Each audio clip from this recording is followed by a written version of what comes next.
अनिरुद्धा तुझा मी किती ऋणी झालो, अनिरुद्धा तुझा मी किती ऋणी झालो. तसंच हा पुढचा अनुभव कथन आहे. त्रिवेणीवीरा पाटील, रामनगर, नवीन जालना. त्या म्हणतायत, कधी कधी सुरुवातीला सध्या वाटणाऱ्या संकटाची व्यापत्ती अचानक वाढलेली दिसून येते.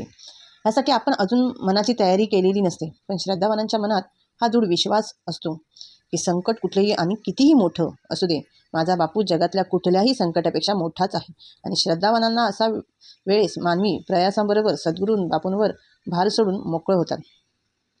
अकारण कारुण्याची छाया धरिसी भक्तांवरी. आपण आता पुढे त्यांचा अनुभव ऐकूया. त्या म्हणतात, हरिओम. सन 2015 पासून मी व माझा संपूर्ण परिवार परमपूज्य सद्गुरू अनिरुद्ध बापूंच्या भक्ती परिवारात सामील झालो. बापूंनी आम्हाला असंख्य अडचणीतून बाहेर काढले आणि त्यांच्यात हा माझा पुढील अनुभव आहे. 2016 साली माझी मुलगी श्वेतावीरा पाटील 12वीत होती. एक दिवशी अचानक तिचे पोट दुखायला लागले. मी तिला उपचारांसाठी 3 ते 4 वेळा एकाच दवाखान्यात घेऊन गेले. तिथल्या उपचाराने तिच्या काहीच फरक पडला नाही. त्यानंतर जालन्यातील एका प्रसिद्ध स्त्रीरोग तंत्रज्ञात तिला मी घेऊन गेले. तिथेही योग्य निदान झाले नाही. पुढे सोनोग्राफीमध्ये तिचे अपेंडिक्स वाढलेले लक्षात आले. आमच्या घराजवळचे एक डॉक्टरने तिला औषध लिहून दिले व दर 15 दिवसांनी रुग्णालयात घेऊन जा असे सांगितले. तिचे हिमोग्लोबिन कमी झाले होते. मासिक पाळी येऊन गेल्यावर तिच्या पोटात अतिशय दुखत असते. श्वेता औषधं घ्यायला खूप त्रास देत होती. मी तिला म्हणायचे की तू गोळ्या औषधं घ्यायला इतकी कटकट करतेस ना, मग बरी कशी होणार.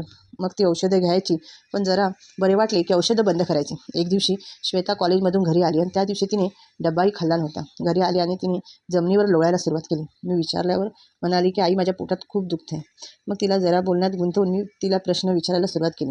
गृहपाठ केला नाहीस का तू, सर रागावले का, असे अनेक प्रश्न तिला ती तरी श्वेता रडत होती आणि पोटात दुखत आहे हेच पुन्हा पुन्हा कळवळून सांगत होते. ती म्हणाली मी तिला घराजवळच्या डॉक्टरांकडे घेऊन गेले आणि त्यांनी तिला तपासले व अनेक प्रश्न विचारले. पोटाच्या उजव्या बाजूला दाबल्यावर श्वेता जोरात ओरडली. तेव्हा ते म्हणाले, सध्या तरी हिची औषधांचा काहीच असर होत नाही. आपण परत सोनोग्राफी करून पुढे काही करायचे ते ठरवू. मला त्यांचे म्हणणे पटले व संध्याकाळी मी तिला सोनोग्राफीसाठी घेऊन गेले. रिपोर्ट आल्यावर डॉक्टर म्हणाले, हिच्या पोटातील अपेंडिक्स खूपच वाढला आहे व लवकरात लवकर ते काढायला लागणार, नाहीतर ते फुटलं तर शरीरावर वाईट परिणाम होतील. त्यांचा दवाखाना लहान असल्याने तिथं उपचार होणे शक्य नाही. तिला मोठ्या रुग्णालयाला घेऊन जायला लागणार होते. साधारण 25 ते 30 हजार रुपये खर्च होता.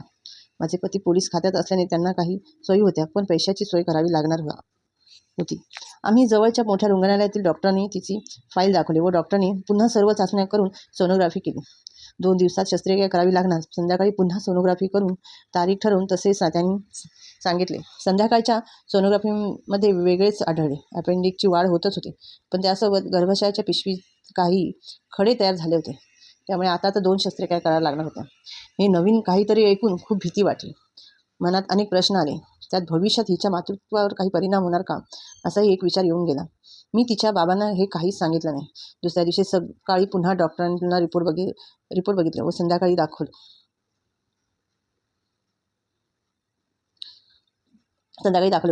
व उद्या सकाळी शस्त्रक्रिया करू असे म्हणाले. बापूंवर विश्वास ठेवून जे असेल त्यावर सामोरं जायचं मी ठरवलं. आम्ही रुग्णालयात दाखल झालो व मी एक कृपा सिंधूचा अंक तिच्या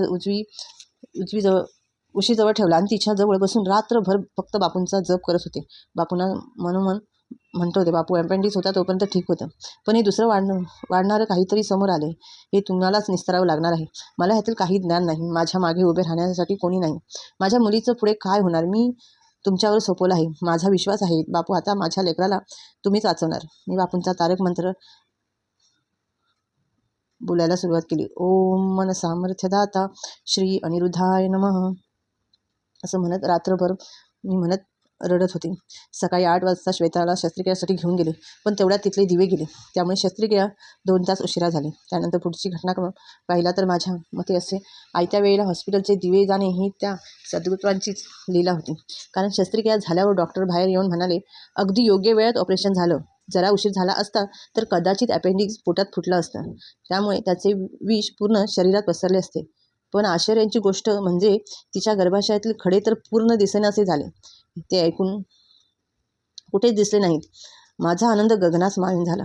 माझा ठाम विश्वास आहे की दिवे गेले आणि ह्या 2 तासात जणू त्या सद्गुरूंनी तिच्या पोटातील घाण साफ केली होती. मी लगेच मनोगत बापूंना अंबदने म्हटलं. काही त्रास न होता बापूंनी माझ्या लेकराला ह्या मोठ्या संकटातून सहज बाहेर काढलं होतं. नंतर श्वेता हळूहळू पूर्ण बरी झाली. त्यानंतर तिच्या पोटात पुन्हा दुखलंच नाही. पुढे तिचे लग्न झाले. आज ती तिच्या संसारी आनंदी आहे. तिला कुठलाही आजार नाही व ती आणि तिचा परिवार बापूंच्या छत्रछायेत सुखाने आनंदाने आहेत. बापू, आम्ही तुमच्या चरणांशी सदैव राहू. हीच आमच्याकडून तुमची सेवा आणि भक्ती निरंतर घडो हीच प्रार्थना. हरिओम श्रीराम. अंबदने. नाथ सविता.